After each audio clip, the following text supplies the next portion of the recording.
बिस्मिल्लाहिर्रहमानिर्रहीम। अस्सलामुअलैकुम। अल्लाह ताला आपके खानों में, आपके दस्तरखानों में, आपके रोज़गार में बरकत दे। आज हमारे किचन में बनेंगे लज़ाने। यहाँ हम बीफ लज़ाने बनाएंगे और मैंने यहाँ पे बीफ का कीमा यूज़ किया था, तो वो हमने बनाया। अब घर में जो भी चीज़ बनती है वो हाइजीनिक होती है और आप अपनी मर्ज़ी से उसमें जितना दिल चाहे सॉस ऐड करें, जितना दिल चाहे आप चीज़ ऐड करें, ये आप पर डिपेंड करता है। चलो रेसिपी स्टार्ट कर देते हैं। एक पैन में मैंने पानी बॉईल करने के लिए रखा है ताकि लज़ानी शीट्स बॉईल कर लूँ। दूसरी तरफ मैंने ऑयल में प्याज को ब्राउन करना शुरू कर दिया था। यहाँ पर मैंने एक स्मॉल साइज़ की प्याज ली थी। अब उसके अंदर मैंने जैसे ही प्याज गोल्डन हुई मैंने इसके अंदर कीमा डाल दिया। अब हम कीमे को भून लेंगे क्योंकि कीमे का पानी निकलना ज़रूरी है। कीमे का पानी जब तक खुश्क नहीं होगा उसमें स्मेल रह जाएगी। यहाँ पे मैंने लज़ानी शीट्स डाल दी हैं। पानी बॉईल हो चुका था और इसको वैसे ही डाल देंगे, ये बाद में खुद ही एडजस्ट हो जाती हैं। इसमें मैंने लहसुन अदरक का पेस्ट डाल दिया। उसके साथ ही मैंने नमक इसके अंदर शामिल कर दिया जो कि मैंने हाफ़ टी स्पून लिया है। और अब हम कीमे को भूनने लगे हैं। आप देखें इसका पानी बिल्कुल ड्राई हो चुका है। उसके साथ ही मैंने हाफ़ टी स्पून लाल मिर्च का पाउडर डाला और इसके साथ ही हम डालेंगे इसमें कुटी लाल मिर्च, वो भी मैंने हाफ़ टी स्पून डाली है। और इसमें ऑयल हमने बहुत कम लिया है, तकरीबन ये आधा कप के बराबर ऑयल होगा, इससे ज़्यादा नहीं डालेंगे। अब हम टमाटर भी इसमें शामिल कर देंगे और अच्छे से इस कीमे को भून लेंगे। टमाटर डाल के मैं इसको कवर करके रख दूँगी। दूसरी तरफ आप देख सकते हैं लज़ाने शीट्स खुद ब खुद एडजस्ट हो गई हैं। अब हमने देखा यहाँ पे टमाटर भुन चुके हैं और पानी भी उसका खुश्क हो गया है, तो मैंने इसके अंदर ऑरिगेनो डाला हाफ़ टी स्पून और केचप डाला और काली मिर्च डाली हाफ़ टी स्पून।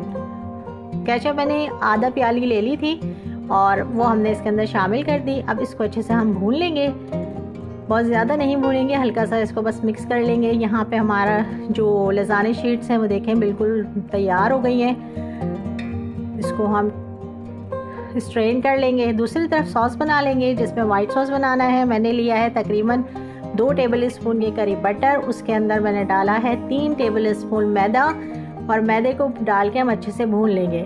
जैसे ही मैदे में से खुशबू आने लग जाएगी तो इसका मतलब है मैदा भुन गया है। और उसमें हम शामिल कर देंगे तकरीबन 1 कप मैंने इसमें दूध लिया था जो कि रूम टेम्परेचर पर होना चाहिए, बहुत ज़्यादा गर्म नहीं होना चाहिए। तो ये रूम टेम्परेचर वाला मैंने दूध लिया है और उसको हम अच्छे से मिक्स कर लेंगे। मैंने यहाँ पे मिक्स करने के लिए विस्क ले लिया था, उससे अच्छी तरह हो गया है। आप देखें बिल्कुल भी इसमें कोई लम्स नहीं है और ये स्मूथ सा एक सॉस बन रहा है। इसके अंदर फिर मैंने ऑरिगेनो शामिल किया है तकरीबन हाफ़ टी स्पून और इसमें मैंने काली मिर्च डाल दी है। हाफ़ टी स्पून काली मिर्च है और हाफ़ से भी कम मैंने इसमें सॉल्ट डाला है क्योंकि स्टेप बाय स्टेप जितनी भी रेसिपी है सब में सॉल्ट जाएगा, तो आप एहतियात कीजिएगा। यहाँ पे देखें मैंने ये फ्लेम ऑफ करके मैंने दूध डाला था ताकि लम्स ना पड़े। अब तमाम मसाले डालने के बाद जो है मैंने इसको फ्लेम ऑन किया और चलाना शुरू कर दिया। मेरा देखें सॉस गाढ़ा हो गया था। अब हम करते हैं लेयरिंग। हमने एक डिश में सबसे पहले वाइट सॉस हमने डालना है, उसके ऊपर मैंने इस तरह से एडजस्ट कर ली थी लज़ाने शीट्स को। 1 बाय 1 हम लगाते जाएंगे। इसको अच्छे से एडजस्ट कर लें। मेरी रेसिपी को आखिर तक ज़रूर देखिएगा। और ये देखें मैंने अब कीमा डालना शुरू कर दिया है। कीमे की खुशबू बहुत मज़ेदार आ रही थी और ये देखें इस तरह से आप जितना भी स्प्रेड कर लें अच्छे से। और क्यूब्स में काटी हुई थी मैंने शिमला मिर्च, वो भी आप हल्के से इसके ऊपर डाल दें। फिर मैंने वाइट सॉस डाल दिया था। आपको अगर वाइट सॉस ज़्यादा पसंद नहीं है तो फिर आप उसको कम भी कर सकते हैं, लेकिन टेस्ट जो आता है वो इसी से आता है। और अब हम इसके ऊपर चीज़ डाल देंगे।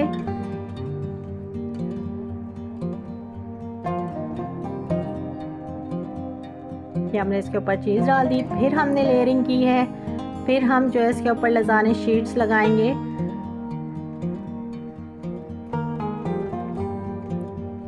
इस तरह से तकरीबन मैंने 3 लेयर्स लगा ली थी। ये देखें मेरी थर्ड लेयर थी, उसके ऊपर आखिर में पास्ता शीट्स लगाई हैं, उसके ऊपर मैंने वाइट सॉस लगाया है और अब उसके ऊपर मैं चीज़ डाल रही हूँ। टॉपिंग पे चीज़ थोड़ा सा ज़्यादा ही डाल दें तो अच्छा लगेगा, तो अगेन आपकी मर्ज़ी है।